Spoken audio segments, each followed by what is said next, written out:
नमस्ते विद्यार्थी मित्रांनो, aspirants of the MPSC थोडंसं महत्त्वाचा पाठ जो लक्षात ठेवण्यासारखा आहे. आणि खरंच आपण जर बघितलं परीक्षेच्या दृष्टिकोनातून तर अतिशय जास्त मार्कला विचारला जाणारा म्हणजेच आधुनिक भारताचा इतिहास. थोडंसं टायटल बघा, 1498 लिहिलं मी, कारण युरोपीय ज्या काही ट्रेड कंपन्याच होत्या म्हणजे व्यापारी कंपन्या जे काही देश होते आणि त्यांनी जे पाठवलेत ते 1498ला सुरू झालेत, म्हणून आपण आधुनिक भारताचा इतिहास 1498 ते 1947 मी असं म्हणतोय. खरं तर 1857 नंतर आपण एक भारताचा आधुनिक इतिहास पाहत असतो, परंतु थोडंसं आपण मध्ययुगीन काळाकडे तिथून सुरुवात करूया. तर व्यापारापासून साम्राज्य विस्तारापर्यंत जर आपण पाहिलात आणि त्यानंतर संघर्षातून स्वातंत्र्याकडे, हाच आपला आधुनिक भारताचा इतिहासाचा टायटल आपण म्हणू शकतो. हा जो प्रवास आहे बघा 1498 ते 1947 पर्यंत, एका चित्रामध्ये जर पाहिलं तर ही जी वाहिनी आहे, ही जी एक स्थलांतर रेषा आहे, तुम्ही जाणून घेऊ शकता. तर बघा या ठिकाणी आपणास युरोपियांचे जे काही आगमन आहे, बरोबर, आपल्याला माहिती आहे की 1498 मध्ये वास्को दी गामा हा कालिकत बंदर म्हणजे वेस्ट बेंगॉल साईडला पोहोचला होता. त्या अगोदर कोलंबस 92च्या आसपास 1492च्या आसपास येऊन गेला होता, परंतु त्याला आपल्या भारताकडे म्हणजे येता आलं नाही. जो काही प्रवास होता त्याचा तो चुकीच्या ठिकाणी झालेला आहे, तो अमेरिकेत पोहोचला. परंतु भारतात हा पहिला व्यक्ती आहे जो की समुद्रमार्गाने आला होता, वास्को दी गामा. मसाल्यांच्या व्यापाऱ्यांसाठी आलेले हे युरोपियन सत्तांमध्ये जर पाहिले तर एक नंबर पोर्तुगीज आले, नंतर डच आले, फ्रेंच आले, सर्वात शेवटी जी कंपनी आली ती 1600 मध्ये जी आलेली आहे ती ब्रिटिश आहे. आणि ब्रिटिश जर आपण कंपनी पाहिली तर तीच सर्वात मोठी कंपनी, आणि ती संघर्षातून एकदम ते साम्राज्य विस्तार त्यांनी जो स्थापन केला ती आपण लढाई पाहणार आहोत. साम्राज्य विस्तार कसा केला, कोणी केला, तर तो या फ्रेंचपासून सुरू झालेला. ब्ल्यू वॉटर पॉलिसी असेल, आर्मर या ताकदीच्या जोरावरती युरोपीय कंपन्यांनी भारतीय समुद्रावरती मक्तेदारी निर्माण केली. स्वातंत्र्य लढा जर पाहिला आपण तर तो 1857च्या उठावापासून खरा लढा सुरू झाला. तोही एक राष्ट्रीय एक काय म्हणू शकतो आपण एकतावाला नव्हता 1857वाला, म्हणून तो आपण थोडासा हारलेला आहे. पण त्या उठावापासून जर 1947 मध्ये 90 वर्षानंतर जर पाहिले तर आपण स्वातंत्र्याचा हा जो प्रवास आहे हा यशस्वीपणे आपण पूर्ण केलेला आहे. मुख्य उद्देश काय आहे तर या प्रवासातील भारतीय राजकीय असेल किंवा भारताची सामाजिक असेल किंवा प्रशासकीय जडणघडण असेल तर ही आपण समजून घेऊया. तर बघा, सर्वात महत्त्वाचं जे आहे इम्पिरियल नेव्ही म्हणजे मुघलांचं असतं आणि युरोपियन स्पर्धा. खरं तर सत्तेची जी पोकळी आहे ही औरंगजेबाच्या मृत्यूनंतर म्हणजे 1707 मध्ये संपलेली आहे. मुघल जे काही साम्राज्य आहे ते, आणि ही सत्ता कमकुवत झाली. म्हणजेच आपल्या भारतावरती जे मुघल साम्राज्य होतं त्या अगोदर आपले मराठा साम्राज्य जे होते ते इथं जवळपास उतरती कळा लागली आणि ते संपत आलं होतं. आणि त्यामुळे भारताची जी एकनिष्ठ होती सत्ता ती तर संपली. त्यानंतर अशा छोट्या छोट्या सत्ता राहिलेल्या होत्या, जसं की त्यानंतर बंगाल असेल, हैदराबाद असेल, अवध असेल, मैसूर, त्यानंतर मराठा यासारख्या प्रादेशिक सत्तांचा उदय झाला. आपण ही माहिती आहे, आपल्याच माहिती आहे. त्यानंतर फ्रेंच आणि जे इंग्रज आहेत त्यांच्यामध्ये संघर्ष झाला होता, जे की 3 कर्नाटकी युद्ध खूप प्रसिद्ध आहेत. रॉबर्ट क्लाइव्ह आणि सर आयर क्रूट यांच्यामध्ये जे ब्रिटिशांनी फ्रेंचांचा पराभव करून भारतात आले होते, तो सत्ता निर्विवाद केलेली आहे. त्यानंतर ईस्ट इंडिया कंपनी जर पाहिली तर 31 डिसेंबर 1600, जसं मी मगाशी म्हणलो 1600 रोजी राणी एलिझाबेथ I कडून व्यापाराची सनद म्हणजे जी काही चार्टर्ड आहे एक परमिशन म्हणा ती दिली त्यांनी आणि भारतामध्ये त्यांना पाठवलं. तर ही त्यांनी कंपनी स्थापन केली, east India company, British east India company असं त्याला आपण पूर्ण म्हणतो. जहांगीरच्या काळात ही जी कंपनी आहे ही भारतात येऊन पोहोचली आणि कॅप्टन हॉकिन्स जे आहेत, सर थॉमस रो यांनी काय केले की जहांगीरकडून परवानगी घेतली आणि वखारी स्थापनी त्यांनी सुरू केल्या. जी काही वखार आहे त्यांच्या ट्रेडच्या रिलेटेड ती त्यांनी सुरू केली. महत्त्वाचा मुद्दा काय तर 1717 मध्ये मुघल बादशाह जो फरुख सियर जो आहे कंपनीला दत्तक म्हणजे विनाशुल्क व्यापार परवाना पण देऊन टाकला. म्हणजे आत्ताच बोललो आपण औरंगजेबाच्या मृत्यूनंतर जी ही मुघल शासन आहे, मुघल सत्ता म्हणा, ही एकदम काय म्हणू शकतो खुळखुळी झाली आणि या बादशाहाने मात्र देऊन टाकली, ज्यात डायरेक्ट बिना शुल्क आपण म्हणू शकतो. बंगालमध्ये तर मग फार व्यापाराचा मॅग्ना कार्टा असं म्हटलं जातं, खूप जास्त त्यांचा व्यापार वाढला, कुणाचा, इंग्रजांचा. त्यानंतर जे सत्ता विस्तार आहे ती खरी तर प्लासीची लढाई आणि बक्सारचे जे युद्ध आपण म्हणतो त्या ब्रिटिश सत्तेचा खरा पाया याच ठिकाणी रोवला गेला. थोडंसं या पद्धतीने नकाशा पद्धतीने मी दाखवलेलं आहे बघा या ठिकाणी. तर प्लासीची जी लढाई आहे ही 1757 मध्ये खूपच महत्त्वाची आहे. एक 1857 जसं आहे तर 1757 सुद्धा तुम्हाला लक्षात ठेवायचं असतं. आणि ही एक युद्ध, ही लढाई खूप महत्त्वाची आहे. कुणात झाली तर बंगालचा नवाब सिराजुद्दौला आणि रॉबर्ट क्लाईव्ह यांच्यामध्ये ही झालेली आहे. सेनापती वीर जाफर विश्वासघाताने नवाबाचा पराभव झाला आणि ही लढाई नसून एक सौदा या पद्धतीने झाला होता. बक्सारची लढाई, बक्सारचे युद्ध जे आहे हे 1764 मध्ये लगेचच काही वर्षानंतर झालं, ज्यामध्ये वीर कासिम असेल, अवधचा नवाब शुजाउद्दौला असेल आणि मुघल बादशाह आलम II यांच्या संयुक्त फौजेचा हेक्टर मन्नोने काय केला, पराभव केला. तर आपण हे असे दोन पद्धतीचे युद्ध हारून या ब्रिटिश सत्तेला किंवा इंग्रज सत्तेला खूप जास्त त्यांचा पाया रोवण्यास आपण एक पद्धतीने पराभूत झालो असं म्हणू शकतो. त्यानंतर इलाहाबादचा तह सुद्धा झाला, तो 1765 एका वर्षाने लगेच. या तहाने काय केलं तर कंपनीला बंगाल, बिहार, ओरिसाचे दिवाणी अधिकार म्हणजेच महसूल गोळा करण्याचे अधिकार त्यांना देऊन टाकले. जसं 1/4 असेल, 1/3 असेल, अशा पद्धतीचे महसूल गोळा करण्याचे त्यांना अधिकार भेटून गेले. नकाशामध्ये तुम्ही पाहू शकता की रेड कलर जे आहे ब्रिटिश ईस्ट इंडिया कंपनी आहे रॉबर्ट क्लाईव्ह यांची, आणि जे ग्रीन आहे ते नवाब सिराज उद्दौला यांचे आहे. बरोबर. परिणाम काय झाला तर रॉबर्ट क्लाईव्ह जे बंगालमध्ये दुहेरी शासन व्यवस्था म्हणजे ड्युअल गव्हर्नमेंट लागू केली त्यांनी, आणि अधिकाराशिवाय जबाबदारी नवाब आणि जबाबदारीशिवाय जे अधिकार होते ते कंपनीला देऊन टाकले. तर हे नुकसान मोठं ठरलं आपल्यासाठी या दोन युद्धानंतर. म्हणजेच प्लासीची लढाई 1757 आणि बक्सारचे युद्ध 1764. त्याचबरोबर इलाहाबादचा जो आपण बघितला तो तह. त्यानंतर म्हैसूरचा वाघ म्हणजे जो साऊथ मधला आहे आपण त्याला म्हणतो टिपू सुलतान आणि हैदर अली. बरोबर. टिपू सुलतान याला आपण म्हैसूरचा वाघ असं म्हणतो, जो की साऊथचा एक भयानक जो नेतृत्व ठेवणारा होता तो. प्रबळ प्रतिकार ज्यांनी केला, विरोध ज्यांनी केला तो टिपू सुलतान आणि हैदर अली यांनी काय केलं तर ब्रिटिशांना कडवी झुंज दिली. जसं की लष्करांचे आधुनिकीकरण केले त्यांनी. लष्कर खूप जास्त चेंज केलं. आपल्याला माहिती आहे की इंग्रज सरकारकडे एक आधुनिक पद्धतीचे शिस्तप्रिय, त्याचबरोबर त्यांच्याकडे खूप मोठे साधने सुद्धा होती. युद्धासाठी लागणारी जी काही साधने आहेत ते सुद्धा त्यांच्याकडे होते. जसं की आपण एक पारंपरिक युद्ध साधने वापरत होतो, परंतु इंग्रज सरकारकडे मात्र एक वेगळे होते. हे जे काही ब्रिटिश ईस्ट इंडिया कंपनी त्यांच्याकडे वेगळे, जसे की बंदूक असेल, तोफ असेल, असे पद्धतीचे होते, परंतु आपल्याकडे हे पारंपरिक होते. पण हैदर अली आणि टिपू सुलताननी मात्र काय केलं की त्यांचे जे शस्त्रास्त्र आहेत किंवा जे काही सैन्य आहे हे आधुनिकीकरण केलं. जसं की चित्रामध्ये आपल्याला दिसतं की यांनी सुद्धा काही बॉम्ब किंवा बारूद वगैरे वापरलेले आहे. दुसऱ्या युद्धात काय झालं तर 4 अँग्लो म्हैसूर युद्ध झालेत. यामध्ये दुसऱ्या युद्धात काय झालं तर हैदर अलीचा मृत्यू झाला आणि लगेच हैदर अली नंतर टिपू सुलतान. तिसऱ्या युद्धात टिपूला अर्धे राज्य गमावं लागले. जसं की हा तह झाला श्रीरंगपट्टणचा 1792 मध्ये, आणि तोही या इंग्रज सरकारच्या याच्यामध्ये अडकला गेला. अंत कधी झाला तर 1799च्या चौथ्या युद्धात वेलेस्लीने टिपू सुलतानचा पराभव केला. श्रीरंगपट्टणच्या रक्षणासाठी लढताना टिपू धारातीर्थी पडलेला आहे. तर ज्यावेळेस इथं एक सौदा किंवा तह झाला 1792, त्यानंतर 7 वर्ष कंटिन्यू लढल्यानंतर सुद्धा धारातीर्थ पडण्यापर्यंत तो लढला. म्हणून आपण म्हणू शकतो की टिपू सुलतान हा म्हैसूरचा वाघ किंवा या साऊथ साईडचा एक मोठा सुलतान. विशेष काय आपल्यासाठी तर टिपू सुलतानने जगातील पहिले युद्ध रॉकेट्स जे आपल्याला चित्रामध्ये दिसतंय या सहाय्याने लढलेलं आहे. तुमच्यासाठी ग्राफिक्स आपण वापरलेला आहेत या पर्टिक्युलर PPT मध्ये. व्हिडिओला लाईक होऊन द्या. त्यानंतर पुढचा जो पार्ट आहे तो आहे मराठा साम्राज्याचा अस्त. जसं आपल्याला माहिती आहे, छत्रपती शिवाजी महाराज, त्यानंतर छत्रपती संभाजी महाराज, त्याचबरोबर राजाराम महाराज आणि त्यानंतर आपलं जे साम्राज्य आहे मराठा साम्राज्य हे पेशव्यांच्या ताब्यामध्ये गेलं.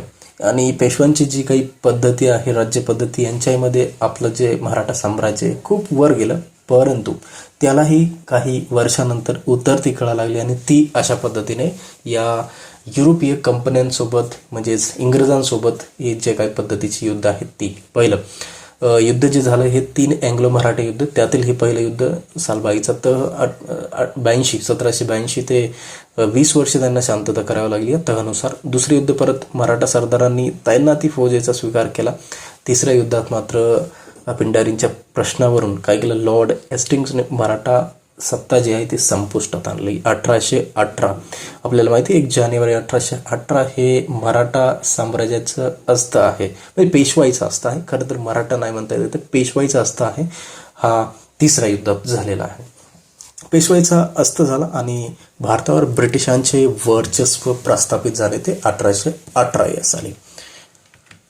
पुढचा जो महत्त्वाचा पॉईंट आहे तो शीख साम्राज्य आणि वायव्य सीमा. वायव्य सीमा म्हणजे आपल्या पाकिस्तान आणि अफगाणिस्तान या 2 देशांकडे जी आपल्या पूर्वीच्या भारताची जी सीमा आहे ती. तर महाराजा रणजित सिंग हा पंजाबमध्ये एक शक्तिशाली राज्य निर्माण केले होते त्यांनी. 1809 मध्ये काय अमृतसरच्या तहाने सतलज नदीची सीमा जी आहे ती मानली गेली होती. त्याच्याकडे काय आशियातील दुसरी सर्वात मोठी म्हणा, एक उत्तम म्हणा फौज होती. कोणाकडे? महाराजा रणजित सिंह यांच्याकडे. म्हणून हे ताकदवार किंवा शक्तिशाली राजा असं त्याला म्हटलं जायचं. सिंधचे विलिनीकरण एक 1843च्या दरम्यान झाले. आम्हाला एक सिंध घेण्याचा अधिकार नाही, पण ती एक फायदेशीर बदमाशी असेल असं चार्ल्स नेपियरने म्हटलं होतं. म्हणून त्यांनी हे सुद्धा कब्जा करायला सुरुवात केली. आणि यांच्यात पण जे युद्ध झालं ते अँग्लो शीख, बरोबर. अँग्लो म्हणजे हे युरोपियन किंवा इंग्रज आणि आपले जे आहेत ते शीख. जसं मराठा आहे ते अँग्लो मराठा झालं, तर शिखांमध्ये जे युद्ध झालं ते अँग्लो शीख युद्ध. रणजित सिंगाच्या मृत्यूनंतर म्हणजे 1839 नंतर जे काही ती अस्थिरता निर्माण झाली या साम्राज्यामध्ये, पंजाबमध्ये. आणि लॉर्ड डलहौसी जो बघा 19व्या शतकाच्या जवळपास मध्यंतरी आला होता, त्याने मात्र जे काही साम्राज्य पद्धतीची हे एकदम चेंज करून टाकली. कशी आपण पुढे बघणारच आहोत. तर 1849 मध्ये दुसऱ्या अँग्लो शीख युद्धातील विजयानंतर पंजाब ब्रिटिश साम्राज्यात विलीन करण्यात आले. हा एक मोठा धक्का स्वराज्याला आणि यांच्या महाराजा रणजित सिंह यांच्या स्वतःच्या राज्याला बसलेला धोका. त्यानंतर महत्त्वाचा पॉईंट, विस्ताराची धोरणे आणि तैनाती फौज आणि खालसा धोरण काय होतं, लॉर्ड वेलेस्ली आणि लॉर्ड डलहौसी यांचे. तर यांच्या ज्या पद्धती होत्या ह्या खरंच थोड्याशा धोकादायक आपल्या भारतीय साम्राज्यासाठी. तैनाती फौज कशी, सबसिडरी अलायन्स जी काय लॉर्ड वेलेस्ली यांची, भारतीय राजांना ब्रिटिश सैन्य आपल्या खर्चाने ठेवावे आणि इतर युरोपीय लोकांशी संबंध तोडावेत असं त्यांचे आदेश. यामुळे राज्य ब्रिटिशांवरती अवलंबून राहिलेले. उदाहरणार्थ त्याच्यात जे राज्य गेले ते हैदराबाद, अवध गेलं, मैसूर गेलं. मैसूर आपल्याला माहिती 1792च्या आसपास. त्यानंतर खालसा जे धोरण आहे डॉक्ट्रिन ऑफ लाप्से जे लॉर्ड डलहौसी यांनी आणलेलं 1848च्या आसपास त्यांनी हे धोरण आणलं. जर एखाद्या राजाला, हा इंटरेस्टिंग टॉपिक, एखाद्या राजाला नैसर्गिक वारस नसेल, स्वतःचा जर मुलगा नसेल, तर दत्तक पुत्र घेण्याचा अधिकार त्याने डायरेक्ट नाकारून टाकला आणि साम्राज्य जे काही राज्य असेल ते इंग्रज सरकारमध्ये मोडून टाकायचं, इंग्रज शासनाला, इंग्रजांना देऊन टाकायचं, असा या ब्रिटिश ईस्ट कंपनीचा हा लॉर्ड डलहौसीचा एक पर्टिक्युलर धोरण, एक डॉक्ट्रिन ऑफ लॅप्से असं त्याला म्हटलं जायचं. यामध्ये कोणते कोणते राज्य आले तर 1 नंबर जे सातारा यांनी खालसा केलं 1848 झाशी 1853 आणि नागपूर, त्याचबरोबर बाकीचे 1-2 राज्य 4-5 असे मिळून 1854 त्यांनी काही केलेलं आहे, खालसा केलेले आहेत. अवधचे विलिनीकरण परत एकदा झालं ते 1856 गैरकारभाराचे कारण देऊन अवध सुद्धा खालसा केलं, ते डॉक्ट्रिन ऑफ लॅप्से नंतर थोडंसं, ज्यामुळे प्रचंड असा असंतोष निर्माण झाला या ब्रिटिश ईस्ट कंपनी आणि यांच्या धोरणांमुळे.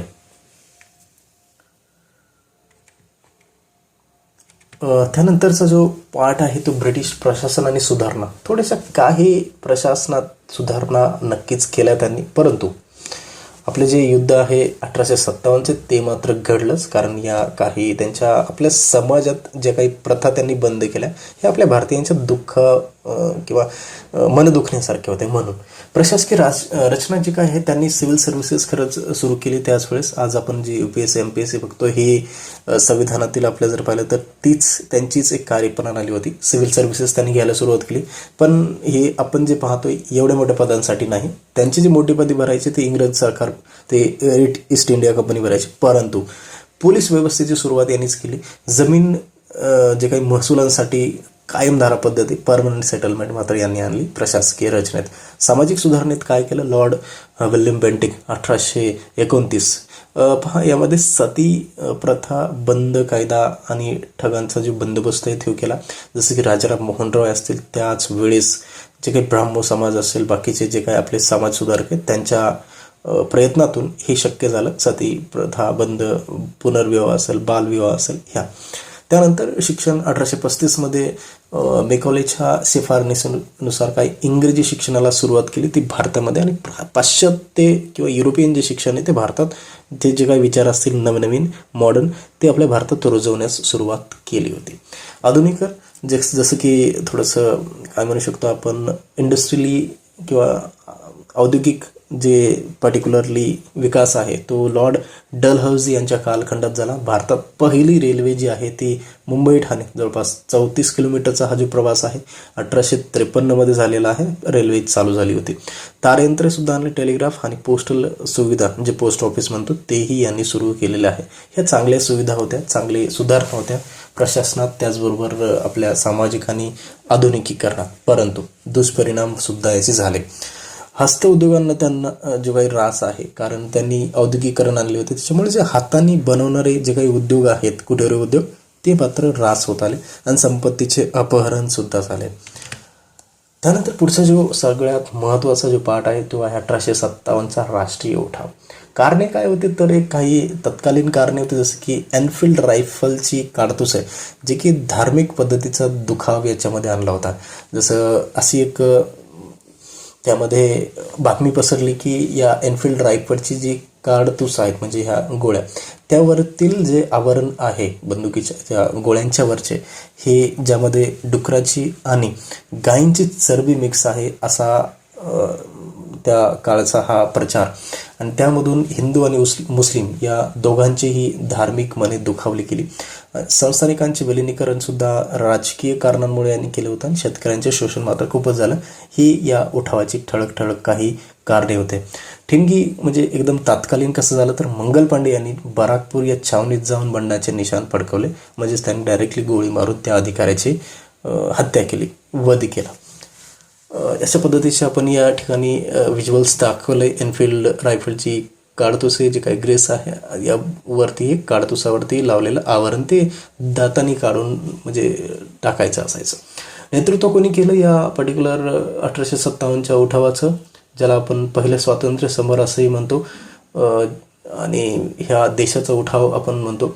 दिल्लीमध्ये कोणी तर बहादूर शाह जफर जो की मुघल बादशाह, कानपूरमध्ये नानासाहेब आणि तात्या टोपे, आणि झाशीमध्ये राणी लक्ष्मीबाई, बिहारमध्ये कुंवर सिंग यांनी या 1857च्या राष्ट्रीय उठावाचं नेतृत्व केलेलं आहे. परिणाम काय झालं, ईस्ट इंडिया कंपनीची जी काही राजवट आहे ती संपली आणि 1858 पासून पर्टिक्युलरली भारतामध्ये जे शासन निर्माण झालं ते ग्राउंड रूल म्हणजेच ब्रिटिश राणीकडे गेलं. त्यानंतर मात्र ग्राउंड रूल सुरू झाला, परंतु काही महत्त्वाच्या ज्या चळवळी आहेत त्या डिस्कस करायला पाहिजे. म्हणून पहिली जी आहे ब्राह्मो समाज, राजाराम मोहन रॉय आणि त्यांचे जे सहकारी आहेत त्यांचे मिळून हे समाज निर्माण केला गेला, ज्यामधून सतीप्रथा, मूर्तिपूजा आणि जातीयतेविरुद्ध आवाज उठवण्यात आले आणि त्यांना खूप मोठे असे यशस्वी असे सक्सेससुद्धा भेटलेले आहे, जे की ह्या प्रथा बंद करण्यात आल्या. आधुनिक शिक्षणाचा जो काही आग्रह होता त्यांचा तोही भारतामध्ये करण्यात आला होता सरकारकडनं, ईस्ट इंडिया कंपनीकडनं. सत्यशोधक समाज हे कोणी स्थापन केलं तर महात्मा ज्योतिराव फुले, आणि कनिष्ठ जातींसाठी त्यांनी खूप चांगले काम केलं. स्त्रियांच्या शिक्षणासाठी तर भारतामध्ये हे नंबर 1 काम यांनीच केलं. आर्य समाज जो स्वामी दयानंद सरस्वती यांनी केला. वेदांकडे परत चला हे थोडेसे आपल्या म्हणू शकतो की एन्शंट हिस्ट्री थोडंसं पाठीमागं जाऊन त्या शिक्षणाचा त्यांनी प्रचार केला, संदेश दिला आणि स्वराज्याचा पुरस्कार केला. इतर चळवळी रामकृष्ण मिशन स्वामी विवेकानंदांनी केला. अलीगड चळवळ ही सय्यद अहमद खान यांनी केलेली आहे. हे काही महत्त्वाचे पॉईंट्स आपल्या समाज सुधारकांचे.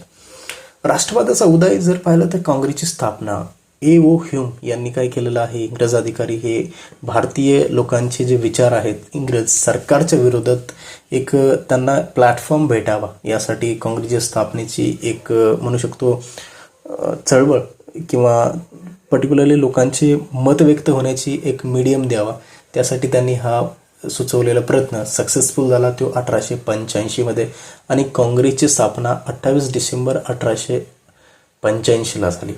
सुरुवातीचा काळ जर पाहिला हा 1885 ते 1905 हा मवळ गट म्हटलं जातं किंवा युग म्हटलं जातं. ज्यामध्ये सरकारला अर्ज विनंत्या करून राजकारण करणं आणि जनतेच्या ज्या काही मागण्या आहेत त्या सरकारपर्यंत पोहोचून आपल्याला सरकार स्वातंत्र्य देईल असा विश्वास या लोकांचा होता, म्हणून यांना मवाळ युग असं म्हटलं जातं. जहाल युग जर पाहिला तर लाल बाल पाल म्हणजे लाला लजपतराय, लोकमान्य टिळक आणि बिपिनचंद्र पाल हे टिळकांची घोषणा इथं स्वराज्य हा माझा जन्मसिद्ध हक्क आहे. म्हणजे या पद्धतीचे हे नेते म्हणजेच हे खरं तर क्रांतिकारी नाही परंतु यांचा जो विचार आहे हा प्रबळ आहे. एकदम अर्ज विनंत्यावरती यांचा अजिबात विश्वास नव्हता. बंगालची फाळणी हा एक मोठा राजकीय जो लॉर्ड कर्झनने केलेला आहे. जसं की फोडाने राज्य करा ही नीती त्यांनी वापरली होती आणि हिंदू मुस्लिमांना अलग करून टाकले होतं. कारण मात्र वेगळं दिलं. त्यांनी कारण सांगितलं होतं की राजकारण किंवा राजकीय प्रशासनासाठी थोडासा सोपं जावं म्हणून बंगालची फाळणी करण्यात आली. परंतु ती फाळणी उठावानंतर लोकांच्या चळवळीनंतर 1911 मात्र रद्द करण्यात सुद्धा आली. याविरुद्ध ही स्वदेशी चळवळ उभारली होती. सुरत फूट जे की 1907 काँग्रेसमध्ये जहाल आणि मावळा गटात एकदा फूट पडली होती, परंतु 11च्या आसपास परत एकदा ती एकत्र झाली. त्यानंतर 1915 महात्मा गांधीजींचे भारतामध्ये आगमन झालं जे की दक्षिण आफ्रिकेवरनं. चंपारण्य सत्याग्रह त्यांनी 1917 आणि खेडा सत्याग्रह यांनी केलेला आहे. तर हेच जे युग आहे हे गांधी युग सुरू झालं कारण याच काळामध्ये 1920 ऑगस्टमध्येच लोकमान्य टिळकांचा मृत्यू झाला आणि जे सुरू झालं त्याला आपण गांधी युग असं म्हणतो. जन आंदोलनाची लाट असं म्हटलं होतं. तर सत्य अहिंसा यावरती हे चाललेलं युग जे की सर्वात प्रथम जी चळवळ सुरू झाली ती असहकार चळवळ 1920 जालियनवाला बाग याच कालखंडात आणि खिलाफत प्रश्नांवरून सुरुवात केली. चौरी चौरा या घटनेमुळे स्थगित झालं. अचानक त्या हिंसक प्रक्रियेमुळे किंवा हिंसक कृतीमुळे त्यांना ही असहकार चळवळ थांबवावं लागली. त्यानंतर सविनय कायदेभंग 1930 झालं. त्यामध्ये दांडीयात्रा असेल, मिठाचा सत्याग्रह असेल, सामान्य जनता मोठ्या संख्येने सहभागी झाली आणि मोठ्या संख्येने सहभागी होण्याचं जे एक पर्टिक्युलरली मीडियम आहे ते म्हणजे जनतेला सर्वांना परवडण्यासारखं आणि सर्वांना न्यायासाठी लढण्याचं जे वृत्त किंवा एक पर्टिक्युलरली गांधीजींची जी पद्धत आहे ती सर्वांना परवडण्यासारखी होती आणि सगळ्यांना सहभागी होण्यासारखी होती. म्हणून सविनय कायदेभंग किंवा ही असहकार चळवळ किंवा अहिंसक चळवळ जी आहे मोठ्या संख्येने जनता यामध्ये पार्टिसिपेट किंवा सहभागी व्हायची.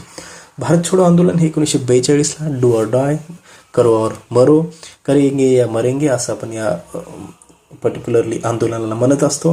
म्हणूनच ब्रिटिश सत्तेचा जो अंतिम इशारा आहे आपण सत्तेला याच वेळेस सांगितला. त्यानंतर काही महत्त्वाचे जे पॉईंट्स आहेत ते क्रांतिकारी लढा जो आणि आझाद हिंद सेनेचा आहे हे एक वेगळा टॉपिक आहे कारण आपण मवाळ, जहाल, गांधीयुग परंतु हे मात्र आपण निग्लेक्ट करू शकत नाही. म्हणून पहिला जो आहे आपण क्रांतिकारी बघूया. यामध्ये भगतसिंग असतील, राजगुरू असतील, सुखदेव असतील यांची जी संघटना SSRA, काकुरी कट असेल, त्यांनी असेंब्ली बॉम्ब असेल, सॉन्डरची हत्या असतील, ह्या मात्र यांनी एकदम हिंसक प्रवृत्ती ज्या आहेत, क्रांतिकारी ज्या आहेत यांनी घडवून आणल्या आणि इंग्रज सरकार विरुद्ध बंड करण्याचं काम मात्र या क्रांतिकाऱ्यांनी केलेलं आहे. शेवटी त्यांना फाशीसुद्धा झाली 23 मार्च 1923. तर ही एक घटना जी घडली ती क्रांतिकारी घटना, परंतु ही स्वातंत्र्यासाठी मात्र खूप मोठे यांचे बलिदान. सुभाषचंद्र बोस यांचेही आपण जे नेतृत्व आहे, जे यांचे काम आहे हे विसरू शकत नाही. तुम्ही मला रक्त द्या, मी तुम्हाला स्वातंत्र्य देईन, हा सर्वात महत्त्वाचा त्यांचा जो संदेश आहे हा भारतीयांना. यांची ही जी कार्यप्रणाली होती ही अहिंसक प्रवृत्तीने यांनाही आवडली नाही, म्हणून त्यांनी सुद्धा युद्ध पुकारले. सिंगापूरमध्ये आझाद हिंद सेनेची स्थापना केली. लाल किल्ल्यातील खटल्यांचे किंवा सैन्यांचे असंतोष निर्माण केला, बरोबर, जो इनडायरेक्टली झालेला आहे. यांचेही काम खूप मोठे, परंतु जर्मनीमध्ये त्यांची अचानक असा दुःखद निधन. यानंतरचा जो महत्त्वाचा घटनात्मक विकास आणि राजकीय जर जातीय राजकारण जर पाहिलं तर महत्त्वाचे कायदे कोणते होते? मॉर्लेमेंटो यांनी मुस्लिमांसाठी स्वतंत्र मतदारसंघ आणला आणि हे थोडंसं धोक्याचं भारतीयांच्या एकतेसाठी झालं. मॉन्टेग्यू चेम्सफर्ड यांनी प्रांतांमध्ये द्विदल राज्य पद्धती आणली, जी डायरेक्टली मोनार्की पाहिजे होती परंतु चुकीची आणली. आणि 1919मध्ये 1935चा भारत सरकार कायदा हा प्रांतीय स्वायत्ता आणि संघराज्याची संकल्पना देणारा होता. भारतीय संविधानाचा मात्र हा मुख्य आधार ठरलेला आहे. आपलं जे काही संविधान आहे, basic structure of the Indian constitution, भारतीय संविधानाचा जो आराखडा आहे हा बेसिक 1935चाच आहे. बाबासाहेबांनी याच्यावरती खूप स्टडी किंवा आपली जी घटना समिती आहे, मसुदा समिती आहे, यांनी मात्र या ॲक्टचे खूप मोठे प्रशंसक आणि आपल्या संविधानामध्ये अंमलबजावणी केलेली आहे. जातीय राजकारण 1906मध्ये मुस्लिम लीग 1906ला स्थापन झाली. हा जातीय राजकारण झालं आणि इथूनच नवीन पाकिस्तानची सुरुवात म्हणू शकतो आपण, इथूनच झालेली आहे. द्विराष्ट्र सिद्धांत जे की 1940मध्ये झाला, जे मोहम्मद अली जिना आणि लाहोरचा जो काही ठराव आहे, स्वतंत्र पाकिस्तानची मागणी सुद्धा 1939-40च्या दरम्यान झालेली आहे. फाळी आणि स्वातंत्र्य हा शेवटचा युगाचा पॉईंट, ज्यामध्ये एक युगाचा अस्त झाला. आपला जो अखंड भारत आहे या ठिकाणी संपलेला आहे. माउंटबॅटनची जी योजना आहे, भारताची फाळणी करून पाकिस्तान आणि भारत अशी 2 निर्माण राष्ट्र केलेले आहेत, त्याची योजना. स्वातंत्र्य दिन 15 ऑगस्ट रोजी आपण साजरा 1947च्या निमित्ताने आपलं जे स्वातंत्र्य भेटलेलं, लोकशाहीचा उदय झालेला आहे या ठिकाणी. आणि फाळण्याची जी वेदना जर पाहिली तर अखंड भारत राहिलेला नाही.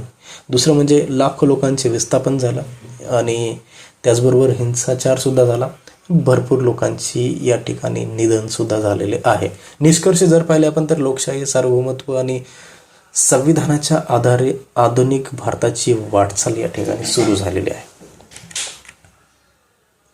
तर या पद्धतीने आपण या व्हिडिओला एंड करतोय. हा व्हिडिओ थोडासा लेंदी, अर्धा तासापर्यंत गेलेला आहे, परंतु यामध्ये मॉडर्न हिस्ट्री किंवा आधुनिक भारताचा जो इतिहास आहे हा एक शॉर्ट समरीनुसार आपण कंप्लीट करण्याचा प्रयत्न केला आहे. व्हिडिओ नक्की आवडला असेल लाईक करा, शेअर करा आणि कॉमेंटमध्ये नक्की सांगा काही प्रॉब्लेम्स असतील तर.